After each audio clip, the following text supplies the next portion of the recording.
In this quick guide, we're going to explore how Enriched Therium works and demonstrate how we can use it to potentially double the mining efficiency of our workers, starting with how Therium becomes enriched in the first place. Depending on the map you are playing on, Therium deposits have a maximum amount of lumps that can spawn around them before needing to wait to spawn more. For starting bases on all maps in the game, including the majority of their expansions, this number is 30, which takes about 4 minutes and 8 seconds to reach from 0 at the start of the game if left completely unmined. To make certain maps more distinctive, you can have expansions that produce Therium much faster, such as Boneyard, which has a riskier deposit just outside your natural expansion that spawns a new lump of Therium every 2.8 seconds, but still enriches its lumps at the normal rate, which happens after 85 lumps are visible on screen. When a deposit is on pause, instead of spawning a new lump of 25 Therium every 8 seconds, it will instead choose to enrich a previously spawned lump. This can be seen on screen, with the lump getting a pulsating green glow around it. When a lump has been enriched, it will still be worth the same 25 Therium as before. However, workers will be able to mine it at double the speed, meaning a worker can now mine 5 Therium every 3 seconds instead of the standard 6 it would normally take.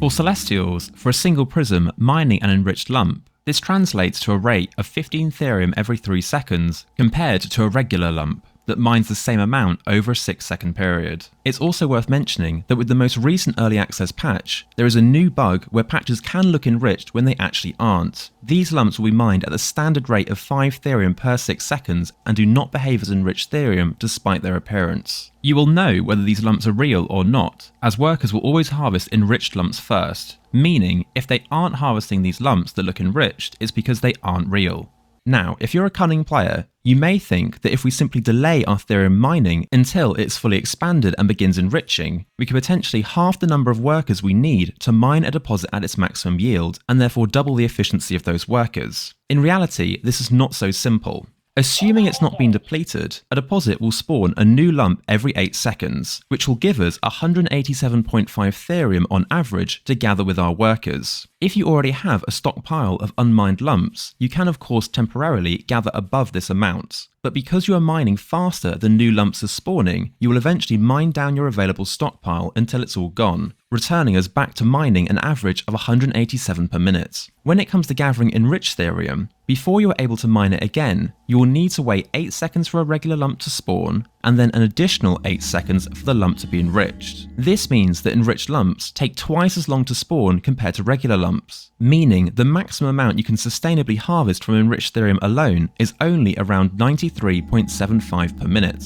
If you want your workers to gather as efficiently as possible, and your scrapyard or shrine is right next to a deposit, you should only assign one worker to mine it. And if you have a drop-off building slightly further away, such as where you spawn at your starting base at the beginning of the game, you should only assign 2 workers to it, as it will guarantee to keep your mining rate around 90 Therium per minute. If you want to mine these deposits with more workers, you will still benefit from Therium becoming enriched, as long as you're mining less than 187 per minute in total, as any surplus will allow the stockpile of lumps to slowly grow until they eventually reach 30 on screen and start enriching. However, the percentage of your mining that actually comes from enriched lumps will reduce the more workers you add to it, therefore reducing the efficiency of each individual worker. To give an example of how this works, if we are mining with 3 workers from our starting base instead of 2, we will be able to extract a total of 105 Therium per minute once it starts enriching. This is obviously more than the 90 we would receive with just 2 workers, but because we are now mining faster than the lumps can enrich,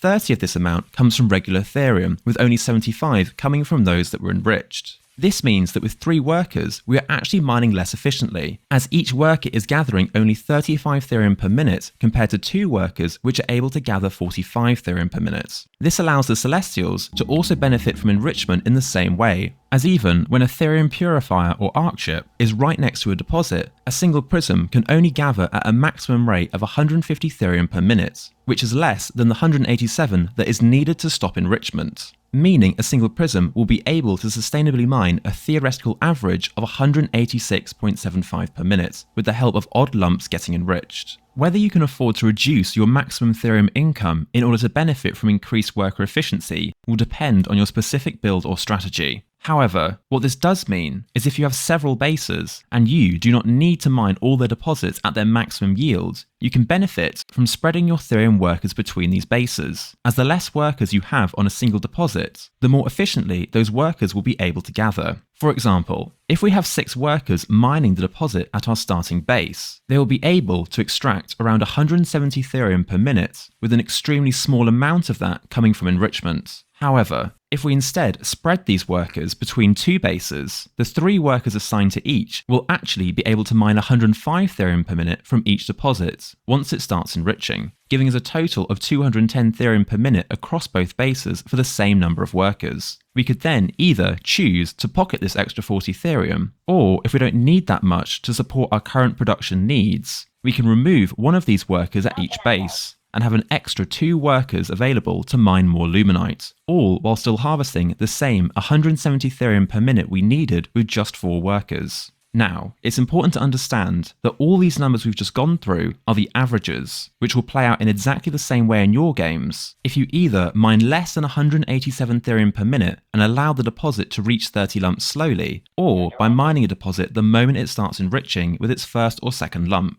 However, if you start mining a deposit that is already fully enriched, with more than 1 or 2 workers that you've expanded to later into the game, you will easily, but temporarily, be able to mine it significantly over the 187 per minute limit, even if you're mining with a small amount of workers that would ordinarily allow you to eventually reach enrichment. This will have the effect of stopping all future enrichment while you mine down your available lumps at an unsustainable rate. You will then need to wait several minutes for these lumps to respawn and begin enriching once again. Doing this likely won't have many negative consequences for you, as you still have plenty of Therium to utilise in your resource bank. And ultimately, your gathering workers will eventually always return to their mining averages. But this is something to keep in mind if you're looking to calculate exactly how many workers you need as part of your build order at a certain time. If you have any questions about this video, or suggestions on guides you would like to see me cover, feel free to leave a comment and I'll do my best to answer any questions. In my last video, we took a look at how to increase the efficiency of our workers mining luminite by tricking the game into assigning them to higher quality nodes, including a new trick that I discovered during the last beta test, which can be more effective than the commonly known peel-off method in certain spawn locations, which you can check out by clicking the box on screen or clicking the link in the description. Thank you so much for watching, and remember to like and subscribe if you want to help a really small channel like mine, and I'll see you in the next one.